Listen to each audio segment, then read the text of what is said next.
भोजपुरी के सुपरस्टार गायिका जे कि शिल्पी राज यादव जी के एमएमएस वीडियो वायरल हो रहा बाटे। आप सबके पता हो कि सबसे पहले शीर्षक और मधु जी के वीडियो वायरल भइल, ओकरा बाद काजे प्रियंका पंडित के भइल, ओकरा बाद काजल राघवानी के भइल, ओकरा बाद फिर शिल्पी राज के हो गइल।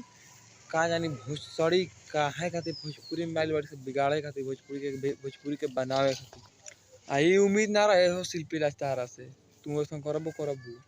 बाकी भोजपुरी के गान मार के रख दिलू। तहारा ऐसा ब्यास के झाँच पचा गो बसड़ी तो साफा खत्म बड़ी से हूँ। तोरा से तो बढ़िया बहुत बहुत सिंगर ये भर बड़ी, जैसे नेहा राजवाड़ी, प्रियंका सिंह बड़ी। ते आके छूटो के भोजपुरी में खाली चमक बदनाम कर करीस है।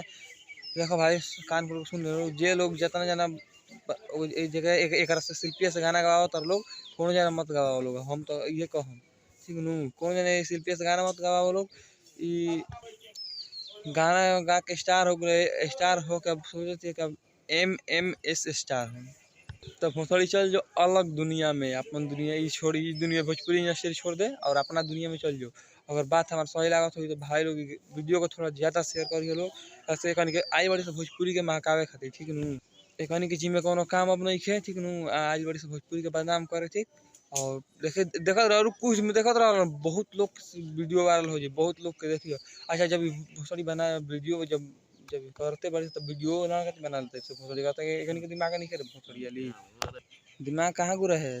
तार मौसी हियाँ का तार माई हियाँ, तार माई के नहीं हो। चलो लोग कोनो बात ना, और वीडियो से हम सहमत हो लोग तो वीडियो के शेयर करिए लोग, लास्ट तक देखते रहो। जय और कमेंट बताओ लोग का अच्छा बात नहीं है, खराब बात नहीं है।